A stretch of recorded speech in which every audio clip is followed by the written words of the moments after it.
안녕하십니까? 사연을 들어주실 청취자 여러분들께 인사를 먼저 올리고 시작하겠습니다. 저는 30대 후반에 접어든 여자 사연자로서 평소에 이런 썰들을 좋아해서 자주자주 듣고 즐기고 있었습니다. 그러다가 문득 저에게 있었던 일도 사연으로 한번 올려보면 어떨까 싶어서 이렇게 타이핑을 치기 시작했습니다. 저희 집에 일어난 큰 사건을 한번 재미나게 풀어보도록 하겠습니다. 저희 집에는 이상한 가훈이 하나 존재합니다. 그건 바로 가족들끼리는 모든 걸 나눠야만 한다는 가훈이자 법칙이죠. 그 법을 무시하는 날에는 아주 무시무시한 엄벌이 내려지곤 했습니다. 뭐 말로만 보면 그게 뭐 어때서? 당연한 거 아니야? 하는 생각을 하실지도 모르겠습니다만 실상은 늘 상상 그 이상이었습니다. 우리 아버지께서는 항상 가족들끼리는 콩 한쪽도 나누어야 한다고 하셨고 그 콩 한쪽이라는 게 얼마나 사소한 것인지 알게 된 건 제가 고등학생 때였습니다. 당시에 저를 좋아하던 같은 반 친구가 발렌타인데이 때 저에게 초콜릿을 선물로 주었습니다. 값이 꽤 비싸서 평소에는 사 먹을 수 없는 한 알씩 금박 포장이 된 초콜릿이었습니다.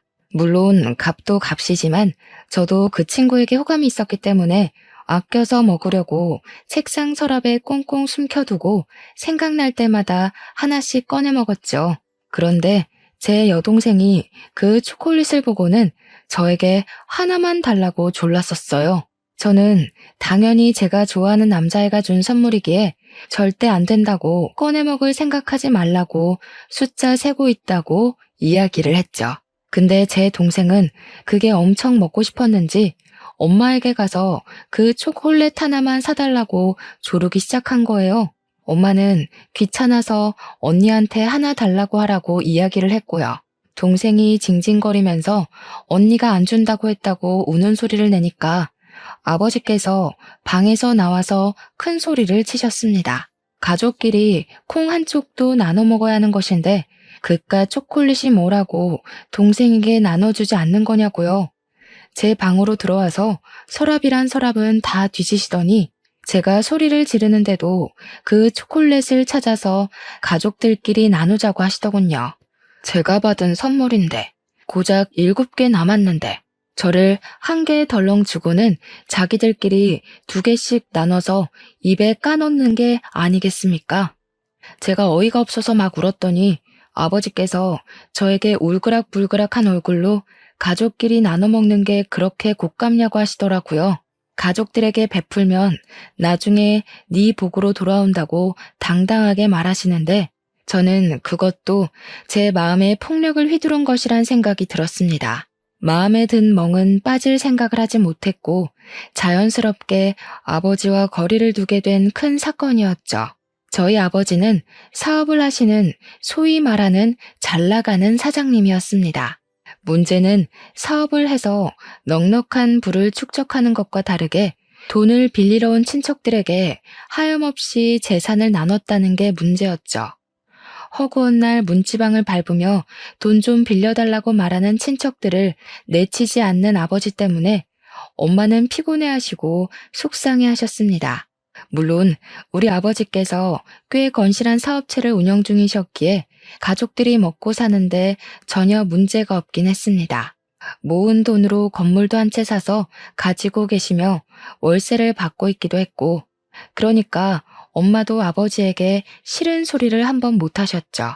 아버지께서는 어릴 때 정말 가난하게 살아서 온 가족이 힘들었었다며 가족들을 더 이상 고생시키고 싶지 않은 마음에 나누는 거라고 하셨습니다.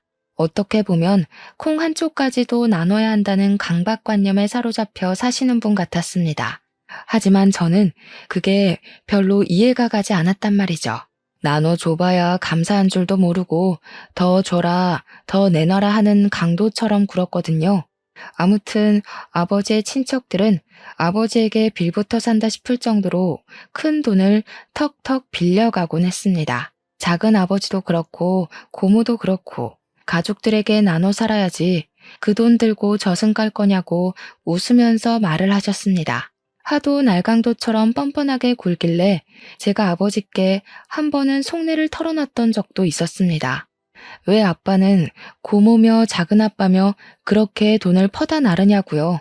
그러니 아버지께서는 할머니 할아버지께서 겨우겨우 모은 전 재산을 돌아가시면서 아버지께 전부 물려주어서 그렇다고 했습니다. 장남이라 재산을 온전히 가졌으니 동생들도 돌봐야 하는 것도 장남의 목 아니겠냐고요. 그러면서 저에게도 여동생에게 많은 걸 나누고 함께 해야 한다고 잔소리를 하셨습니다. 그런데 그 말을 듣고 계시던 엄마가 한숨을 쉬면서 이야기를 하시더라고요. 고작 산 몇 평 받고 빚만 잔뜩 떠넘겼던 주제에 재산을 받았다고 이야기를 할 수 있는 거냐고요. 아버지께서는 다 지난 이야기 해서 뭐하냐고 궁시렁거리시면서 자기가 번 돈으로 가족들에게 나누는 거니까 집안 살림이나 잘 살피라고 하시면서 대화는 마무리되었습니다. 저는 끝까지 그런 아빠의 독불장군 같은 모습이 이해가 가지 않았고 먼 친척까지 챙길 여유가 없었으므로 동생만 잘 챙기자 싶었습니다. 제가 성인이 되어서도 집안의 분위기는 달라진 게 전혀 없었습니다. 제가 회사에서 명절 선물을 받아온다거나 친구들에게 생일 선물을 받아오거나 하물며 제가 제 돈 주고 산 옷까지도 온 가족이 나누는 거라고 돌려 입었습니다. 새로 산 옷을 입고 친구들이랑 놀러 가려고 했는데 제 동생이 입고 있는 걸 봤을 때 얼마나 화가 났던지 하루빨리 독립이라도 해야 하나 싶어서 악착같이 돈을 모으기 시작했습니다. 제가 동생에게 옷을 벗으라고 난리를 치자 아버지께서 동생한테 그것도 양보 못하냐면서 화를 내셨거든요. 진짜 너무너무 스트레스를 받았지만 이 집에 살고 있는 동안에는 절대 바뀌지 않을 법칙이라 생각하며 제 속을 달래야 했습니다. 대학을 졸업하고 열심히 취업 준비를 했지만 그저 그런 중소기업에 취직을 하게 되었습니다. 취업이라는 게 아무리 노력을 해봐도 제가 가고 싶은 대기업에 가기엔 턱없이 부족하더라고요. 중소기업에서 버는 월급이야 너무나도 빤했지만 그마저도 아버지께서 나눠야 한다고 할까봐 월급까지 속여가며 일을 하고 있었습니다. 착실하게 적금을 부으면서 돈이 모이면 무조건 집부터 얻어야겠다 하는 마음으로 버티고 있었는데 어느 날 아버지께서 그러시더라고요. 가족끼리 따로 사는 건 절대로 용납할 수 없는 일이라고. 결혼 전까지는 무조건 같이 살아야 한다고 말이죠. 제가 그런 법이 어디 있냐. 출퇴근도 힘들고 하니 원룸 얻어서 나가 살겠다고 했더니 죽어도 안 된다고 하시는 겁니다. 결국 저에게 이 집에서 탈출할 수 있는 유일한 구멍은 결혼밖에 없다는 결론이 나오게 되었습니다. 29살이 된 저는 생필품 하나까지도 감시를 하시는 아버지 때문에 탈모가 생길 지경까지 이르렀고 결국 결혼에 대한 환상을 품게 되었습니다. 어떤 인간을 만나서 결혼을 하던지 콩 한 쪽도 나눠야 한다는 아버지보다야 당연히 낫지 않겠냐. 그런 인간만 만나지 말자가 목표가 되었습니다. 그러던 도중 같은 회사 지인의 소개로 한 남자를 만나게 되었습니다. 소개팅 자리에 워낙 관심도 많고 하는 마음으로 나갔는데 의외로 괜찮은 사람이 나온 겁니다. 생긴 것 저처럼 중소기업에 다니고 있긴 했지만 성과급이 꽤 높은 회사라 실수령 자체는 괜찮은 사람이었죠. 아무래도 결혼이 목표이다 보니 가볍게 즐길 연애 깐깐하게 조건을 따지게 되었습니다. 상대방 남자는 저에게 첫눈에 반했다고 하면서 간이고 쓸개고 다 빼어줄 것처럼 굴길래 저도 점점 마음이 가기 시작했습니다. 이 집을 탈출할 수 있다는 생각에 이 남자의 단점은 보이지도 않았습니다. 8개월을 만나다가 마음을 완전히 열고 집에서 나가고 싶은 마음에 있다고 솔직하게 말을 했죠. 그러자 그 사람은 저에게 아무런 문제가 될 것이 없다며 저의 마음을 지지해 주었습니다.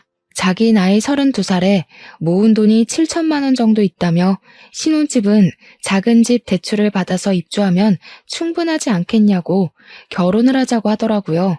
약간 멋이 없는 프로포즈이긴 했지만 저도 모아둔 돈이 6천만 원 정도 1억 3 가능하지 않겠나 싶습니다. 결혼을 하기로 약속을 나눈 뒤 우리 집에 먼저 인사를 드리러 가기로 말을 마쳤습니다.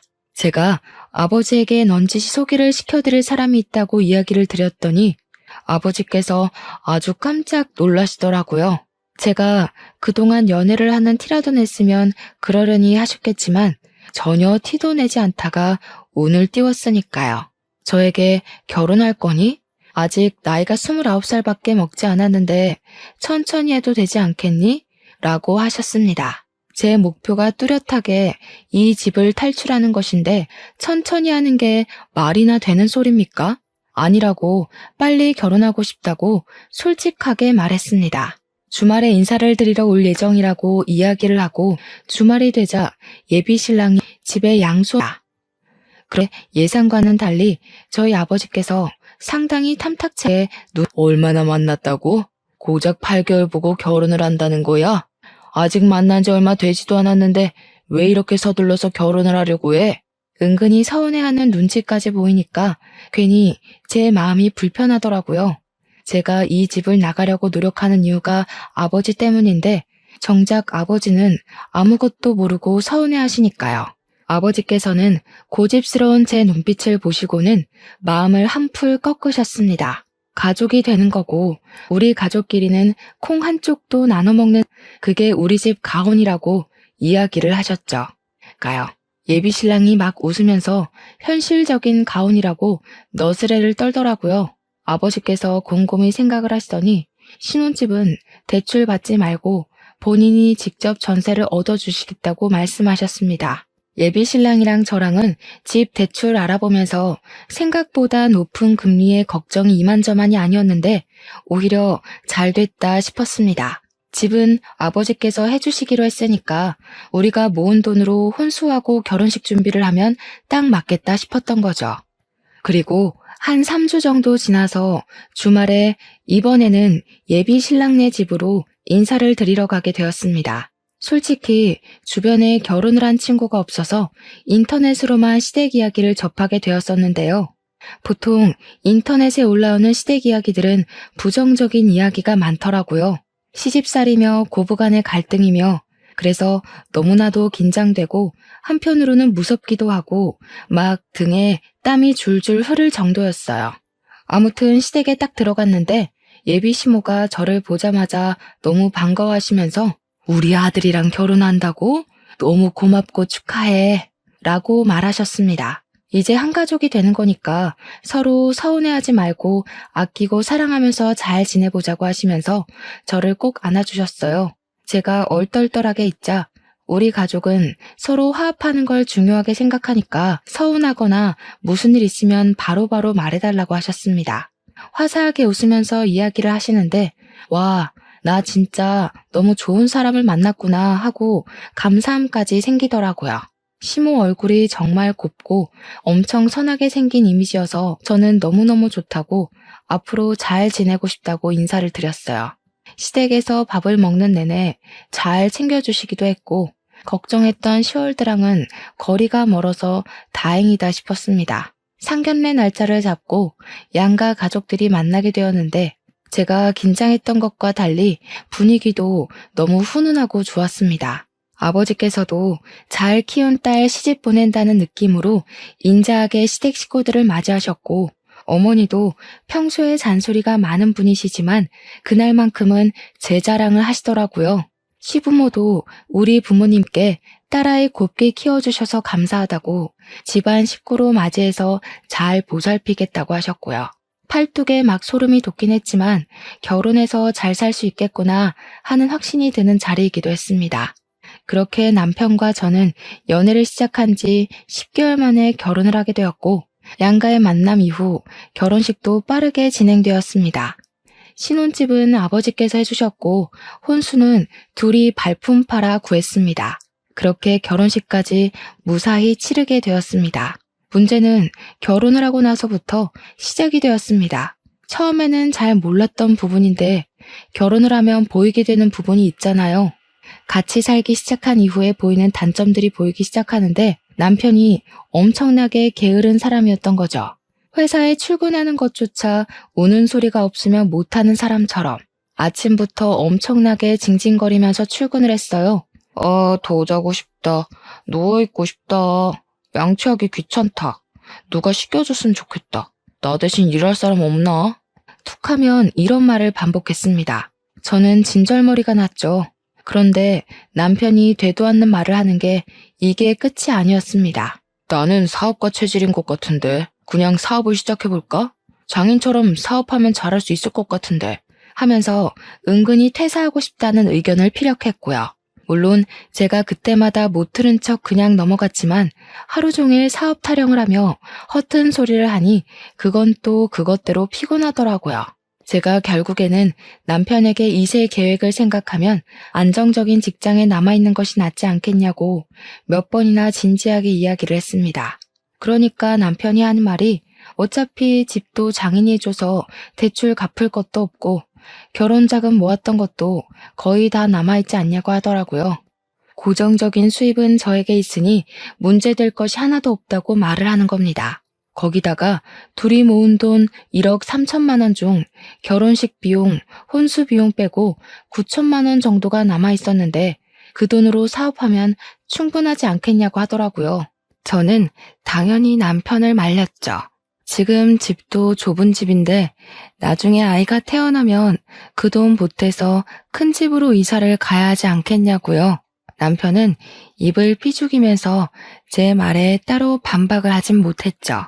물론 그렇다고 사업에 대한 마음을 접었다는 건 절대 아닙니다. 그날 이후로 매일같이 남편은 저에게 회사에서 너무 힘들다, 과장이 잔소리한다, 부장이 결제를 해주지 않고 다시 해오라고 한다 하면서 투정을 부리기 시작했어요. 제 피를 말려서라도 퇴사를 해야겠다는 목표를 잡은 것인지 결혼한 지 3개월 만에 남편의 징징거림에 짜증이 막 솟구치더라고요. 제가 든든한 방패막이 남편을 얻은 건지 3살 먹은 아이를 얻은 건지 헷갈릴 지경이었죠. 더 큰 산은 바로 시댁이었습니다. 남편이 시댁에 가서 회사 그만두고 싶다, 사업을 한번 해봤으면 좋겠다 하면서 장황하게 별 볼 일 없는 사업 계획을 포장해서 말했더라고요. 근데 남편의 사업 아이템이라는 게 이렇다 할 아이디어가 있는 것도 아니었거든요. 그냥 중국에서 저렴한 홈카메라 같은 걸 사와서 국내에서 라벨링만 새로 해서 펫 전용 홈카메라로 둔갑해서 팔겠다는 거였어요. 또 허튼 소리 시작했다 싶어서 가만히 있었는데 시댁에서 글쎄 아이디어가 너무 좋은 것 같다면서 한번 해보라고 부추기는 거예요. 제가 놀래서 정색을 하고 시댁 식구들에게 저거 해서 얼마나 벌겠냐고 그냥 회사 다니는 게 최고라고 이야기를 했죠. 그런데 시모가 전혀 예상치 못한 답변을 하셨습니다. 우리 아들이 스트레스를 받아서 죽겠다는데 너는 내조를 더 열심히 할 생각을 해야지. 갑자기 저를 확 흘겨보면서 이야기를 하시는데 결혼 전에 봤던 인자한 시모는 제 앞에 없더라고요. 저도 순간 짜증이 나서 지금 이렇게 말리는 게 내조하는 거라고, 그리고 맞벌이 부부 사이에 아내가 남편 내조해야 된다는 법이 어디 있냐고 대들었죠. 그러니까 시모가 갑자기 기가 차다는 듯이 우리 아들 밥은 잘 챙겨주고 있는 거 맞냐고, 우리 아들 살이 쏙 빠졌다고 하면서 혀를 끌끌 차더라고요. 언제는 서로 서운한 일 만들지 말고 잘 살아보자고 그러더니 저도 기가 차더라고요. 다른 내용은 싹 무시하고 사업은 절대 안 된다고, 이런 걸로는 먹고 살기 힘들다고 이야기를 하고 마무리를 했죠. 아니, 마무리를 했다고 생각을 했죠. 사업 타령한 지 6개월쯤 지나서 남편이 대뜸 자기 사표를 냈다고 이야기를 하는 겁니다. 제가 미친 거 아니냐고 갑자기 사표를 던지고 오는 게 어디 있냐고 하니까 남편이 한숨 푹 쉬면서 회사에서 일이 있었다고 하더라고요. 거래처 대금 정산을 하느라 전표를 관리하는데 금액에 큰 구멍이 생겼다는 겁니다. 과장이랑 같이 목욕탕을 가고 회사 돈으로 비싼 밥을 사 먹고 했는데 영수증을 따로 챙기지 못한 게 한두 건인 줄 알았더니 엄청나게 많았던 거죠. 뻔뻔한 남편은 회사에서 잘리기 전에 먼저 실업급여라도 신청해보려고 사표를 냈다고 이야기를 하더라고요. 제가 기가 막혀서 지금 회사 돈을 가지고 네 돈처럼 막 썼다고 이야기하는 거냐고 하니까 입을 꾹 다물고만 있었습니다. 미친 거 아니냐고, 회사에서 소송이라도 들어오면 어떻게 할 거냐고 하니까 그니까 사표 내는 걸로 마무리했다고 하면서 오히려 큰 소리를 내는 겁니다. 진짜 속이 터져나갈 것 같아서 사표 내놓고 실업급여는 어떻게 받을 거냐고 하니까 눈만 멀뚱멀뚱 뜨더라고요. 그러면서 뭐라는 줄 아세요? 회사 그만두면 자동으로 실업급여 나오는 거 아니냐고 미친 소리를 하더라고요. 제가 기가 막혀서 그냥 할 말이 쏙 사라지더라고요. 앞으로 뭐 해 먹고 살 거냐고 물어보니까 글쎄 하는 말이 당신이 벌어오는 돈으로 우리 둘이 못 살겠어? 하면서 드디어 본론을 꺼내더군요. 9천만 원 남아있는 통장 자기한테 주면 사업 한번 제대로 시작해보겠다고요. 자기가 무슨 수를 써서라도 그 돈 다시 채워 넣을 테니까 믿어달라고 하면서 저를 설득하기 시작했습니다.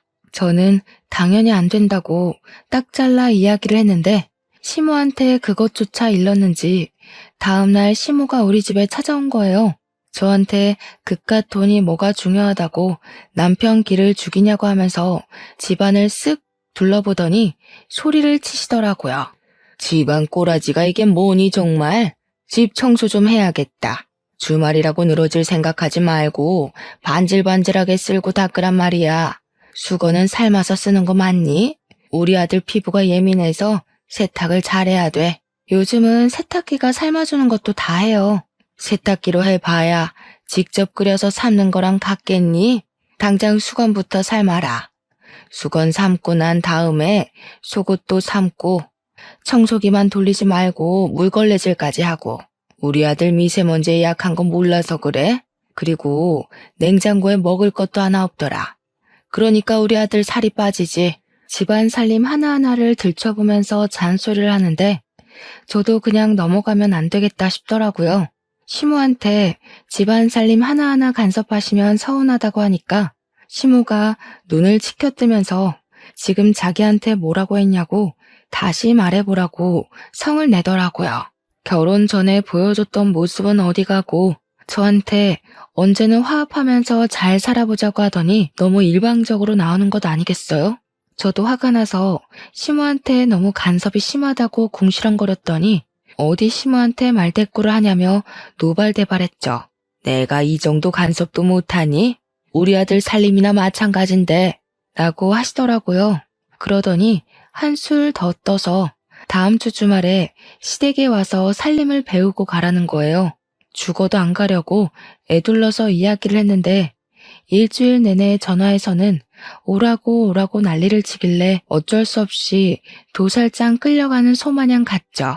그랬더니 화장실에 들이밀고는 턱을 치켜뜨길래 화장실 청소하라고요? 했더니 욕조를 보라고 하더라고요. 욕조에 이불 빨래가 산더미처럼 들어있는데 그걸 밟아서 빨으라고 시키는 겁니다.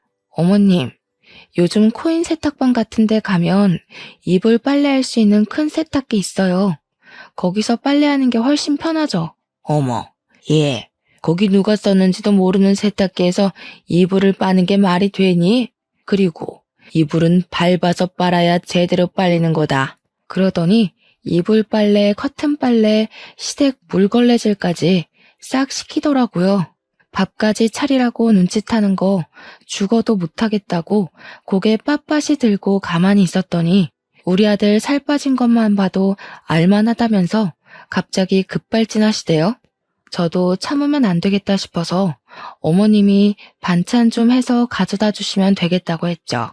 시무랑 저랑 대치하고 있는데 속 없는 남편놈은 낄낄 웃으면서 자기 엄마 성질 건드리지 말라고 하더라고요. 진짜 뺨이라도 한 대 후려치고 싶었습니다. 저도 집에 오는 길에 남편에게 경고했죠. 너도 내 성질 건드리지 말라고요.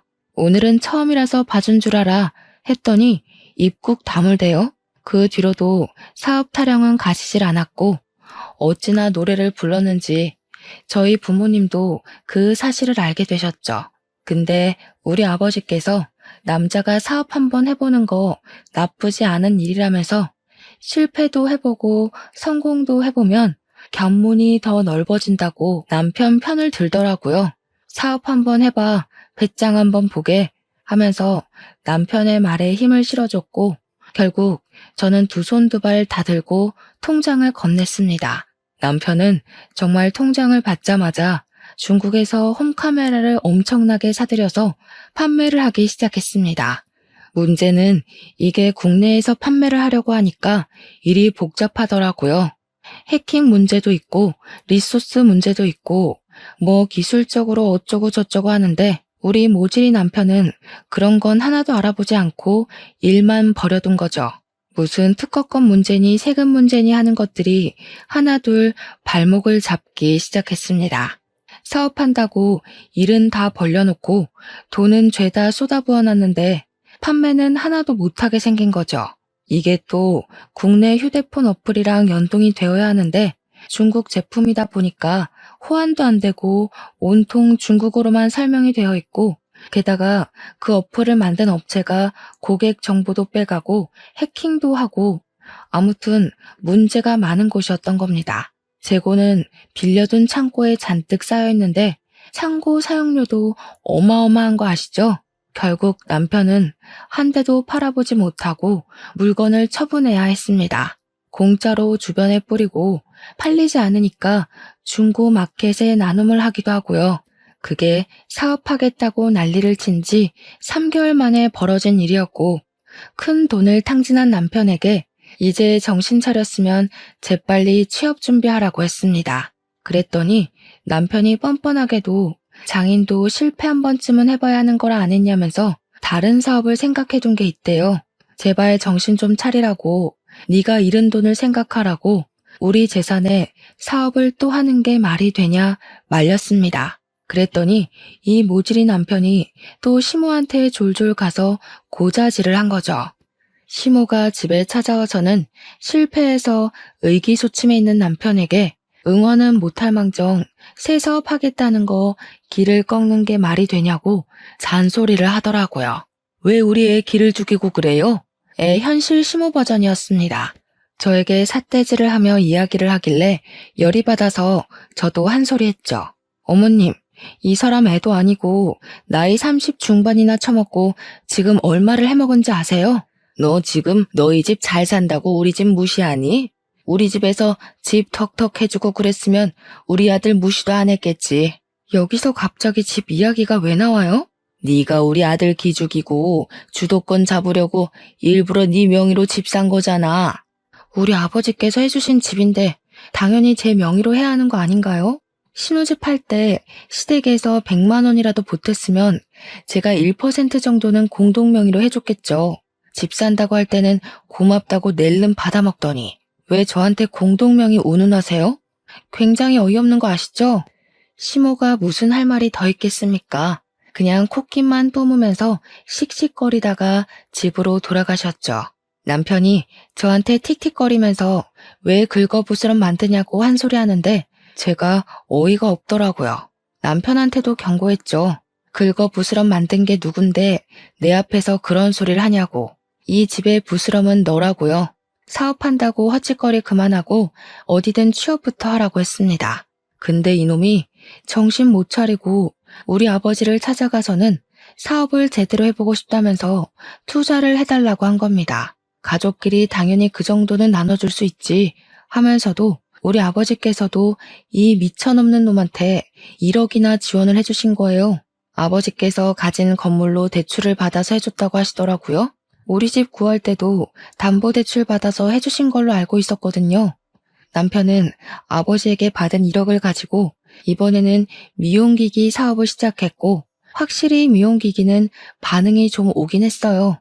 처음에는 중국 제품이라고 사람들이 꺼려하더니 저렴한 가격에 효과도 꽤 괜찮은지 SNS를 통해서 입소문이 퍼지기 시작했습니다. 그 기회를 놓치지 않고 마케팅 업체를 끼고 SNS를 통해서 홍보를 하기 시작했죠. 남편도 처음과 다르게 꼼꼼하게 알아보고 준비했고 공을 들이긴 했어요. 출장도 몇 번이나 다녀왔고요. 그렇게 슬슬 수익이 나기 시작한 남편의 사업은 1년이 지나자 많은 성장을 했고 회사에 다닐 때보다 3~4배는 더 돈을 벌어오기 시작했습니다. 가끔은 저한테 떵떵거리면서 자기는 사업이 잘 맞을 거라고 하지 않았냐며 큰 소리를 쳤습니다. 물론 그때마다 꼴불견이긴 했지만 저에게 생활비를 줄 때만큼은 왕처럼 모셨죠 뭐. 그렇게 자리를 잡아가고 난 뒤 저는 남편에게 슬슬 아이를 갖자고 말을 하려고 했는데 그때 또 한 번 큰 사건이 터지게 되었습니다. 우리 아버지께서 운영하고 있던 제1공장에서 불이 나면서 기계와 상품 대부분이 손실되어 버린 것이었습니다. 물론 보험이 가입되어 있긴 했지만 관리 미흡으로 인한 전선 노후, 누전이 겹치게 되면서 일어난 사건이라 100% 보험금을 받을 수 없다는 판결이 나온 겁니다. 관리가 덜 된 것에 대한 책임을 져야 한다는 뜻이었죠. 일부러 보험금을 노리고 이 지경이 될 때까지 내버려 둔 거 아니냐면서 보험사에서는 보험금 지급을 거부했습니다. 정해진 날짜까지 물건을 납품도 해야 하는데 공장은 죄다 불탔으니 물건을 맞출 수도 없고 미리 성금을 받은 것도 뱉어내야 하는 마당에 위약금까지 물어야 했습니다. 보험금 일부 수령한 걸로 돌려막기를 하다가 결국에 아버지께서는 건물까지 팔게 되었는데 건물에 끼인 대출까지 일시불로 갚아야만 하는 상황이 되었습니다. 한마디로 한순간에 아버지의 평생 사업이 산산조각이 나서 불타버리게 된 것이었습니다. 부모님은 결국 집까지 팔아서 빚을 갚아야만 했습니다. 저에게 연락이 와서 며칠만 집에서 지내도 되겠냐고 물어보시길래 냉큼 오시라고 했더니 얼굴이 많이 상해 있더라고요. 그동안 아버지께서 친척들 집을 돌면서 돈을 빌리러 다니셨던 모양입니다. 제가 작은아버지와 고모한테 이야기를 좀 해보라고 그동안 빌려간 돈 많지 않냐고 하니까 아버지께서 부들부들 떠시더라고요. 그러면서 그 잡것들 이러시길래 깜짝 놀랐죠. 아버지께서는 무슨 일이 있어도 가족들 욕은 잘 안 하시거든요. 그래서 무슨 일이 있었냐고 물어보니까 손주들이며 자식들이며 죄다 유학 보내놓고 외국 여행 다니고 하는 것들이 돈 좀 빌려달라니까 전화를 뚝 끊어버리대요. 형 사업 망했어? 빚졌어? 하더니 앞으로 연락 안 했으면 좋겠다고 하면서 돈 없다고 했다는 겁니다. 자기들이 돈 없을 때는 살랑살랑 하더니 돈 좀 빌려달라니까 끊어버리는 게 무슨 가족이냐면서 가족들끼리 나누며 살긴 개뿔이라고 지들 필요할 때만 가족이라고 하시더라고요. 작은 아버지와 고모뿐만 아니라 친척들 전부 아버지 사업 망했다고 하니까 등을 돌렸다고 합니다. 그 이야기를 하는 내내 아버지의 표정이 너무 좋지 않아서 은근 마음이 쓰였습니다. 우리 아버지께서 갑자기 멀뚱히 있던 남편에게 그러시더라고요. 자네 사업 자금 내가 대준 거 알지? 그러더니 본인을 좀 도와줬으면 좋겠다고 넌지시 운을 띄우니까 우리 남편이 얼마나 도와드려야 하는데요? 하고 하더군요. 아버지께서는 1억을 빌려주었으니 그 정도만 줬으면 좋겠다고 대충 돌려 막아야 할 건 다 막아놨으니 미천만 있으면 된다고 하셨습니다. 아무런 말 없이 빤히 아버지를 바라보고 있는 남편의 옆구리를 쿡 찔렀죠. 그러니까 남편이 인상을 팍 쓰면서 1억이나 빌려달라고요? 하면서 자기가 아무리 잘 나가는 사업가라고 해도 1억을 어떻게 뚝딱 마련하냐고 하더라고요. 저는 남편의 입에서 당연히 거절이 나올 거란 생각을 못했기에 입만 떡 벌리고 있었습니다. 남편은 처제는 어디서 뭐하고요? 하면서 자기가 5천만 원까지는 내일까지 알아볼 테니까 불편하게 집에서 그러지 말고 돈 줄 테니 숙박업소 가 계세요 하는 겁니다. 아니, 멀쩡한 집 놔두고 밖에서 자라는 건 무슨 소리입니까? 저는 놀래서 무슨 소리를 하는 거냐고, 우리 작은 방에서 주무시면 되지 않겠냐고 남편에게 이악 물고 이야기를 했습니다. 그러니 남편이 뭐라는 줄 아세요? 작은 방에 자기 사업 계획서랑 자료가 다 있는데 뭘 믿고 장인 장모를 거기에 모시냐는 겁니다. 우리 아버지를 쓱 보면서 장인이 자기 사업 아이디어라도 훔쳐가거나 자기 거래처에 무슨 짓을 할 줄 알고 믿냐고. 그 말에 제가 얼마나 경악을 했는지 모릅니다.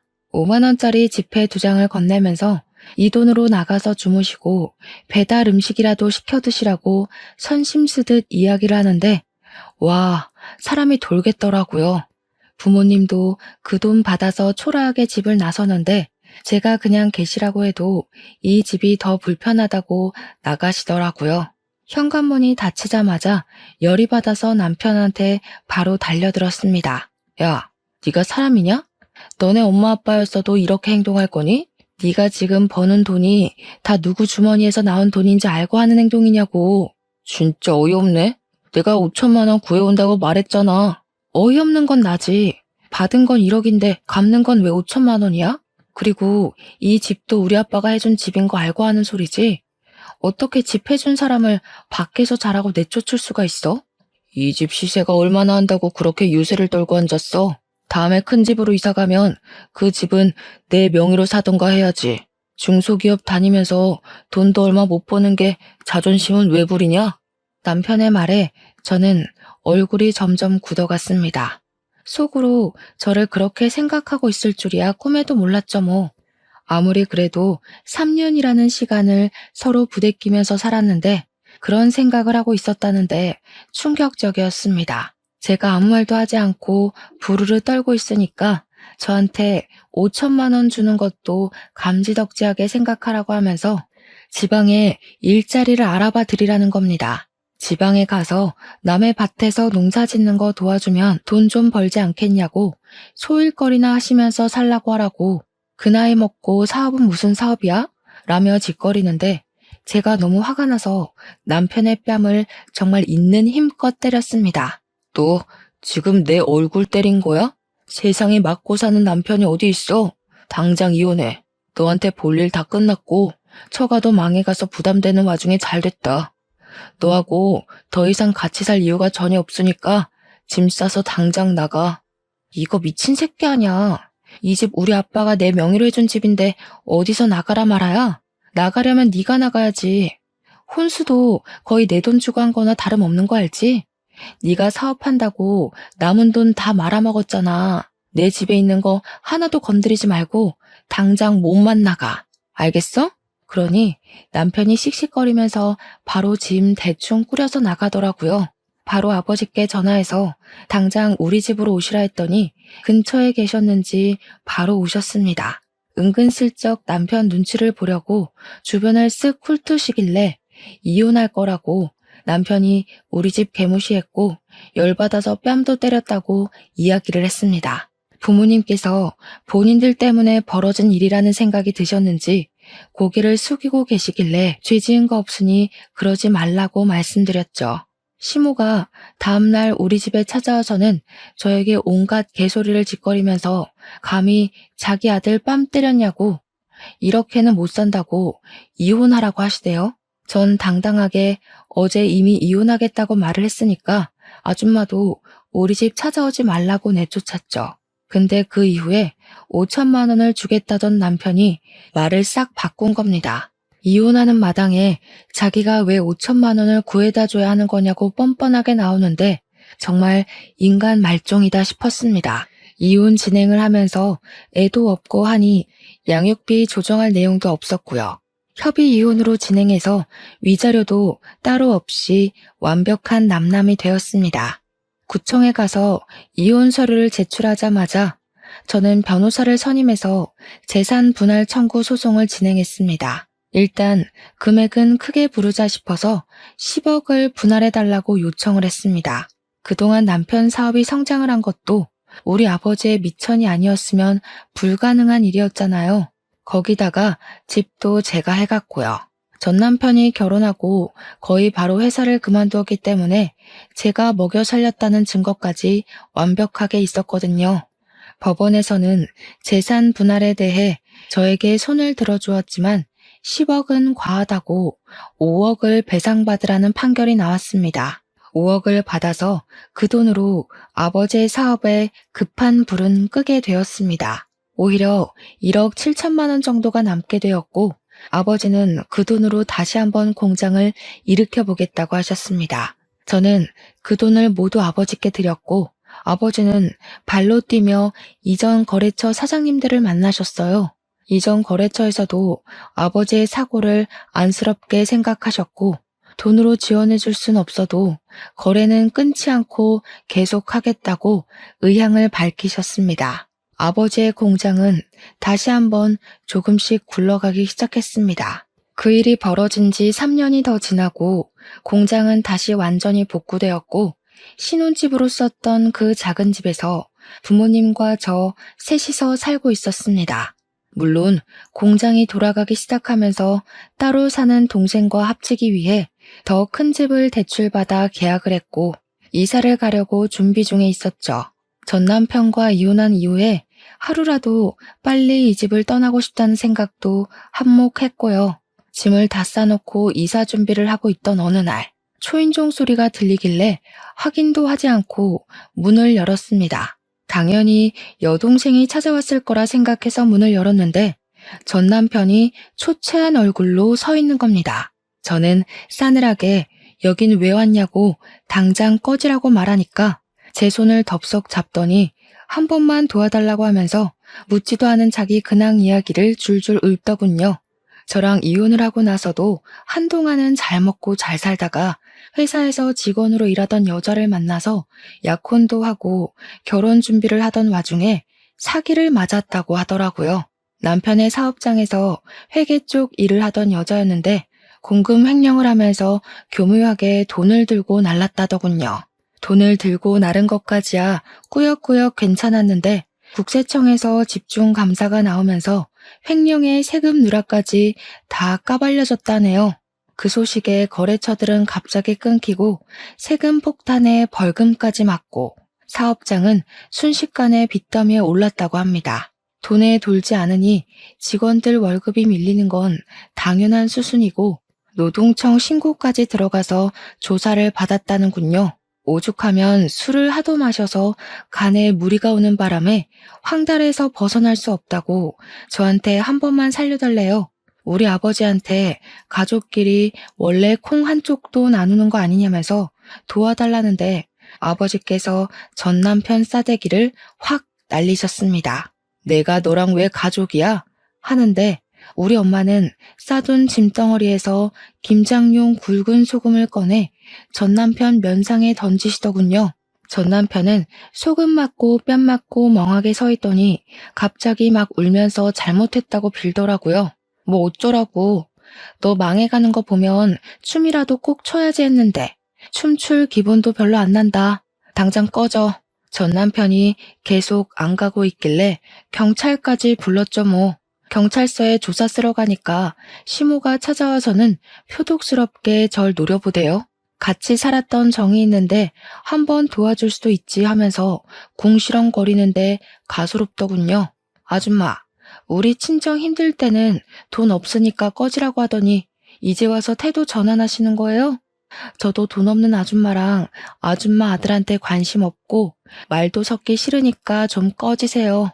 저를 보면서 부들부들 떨고 있는 시무를 가뿐히 무시하고 집으로 돌아왔습니다. 우리 가족은 3일 뒤에 집도 예정대로 이사를 했어요. 간혹가다 이전 집 주소로 우편물이나 택배 배송이 가는 일이 있어서 물건 찾으러 양해를 구하고 살던 집에 찾아가니 집주인이 말해주더라고요. 어떤 남자가 몇 번이나 집에 찾아와서 경찰에 신고를 했었다고요. 전 남편이 제가 이사 간 걸 모르고 찾아간 것 같더라고요. 이혼하고 휴대폰 번호도 바꾸고 집도 이사를 갔으니 이제 더 이상 볼 일 없겠죠. 전 남편이 평생 속죄하면서 살 수 있게 최악으로 살았으면 좋겠어요. 저의 사연은 여기까지입니다. 들어주셔서 감사해요.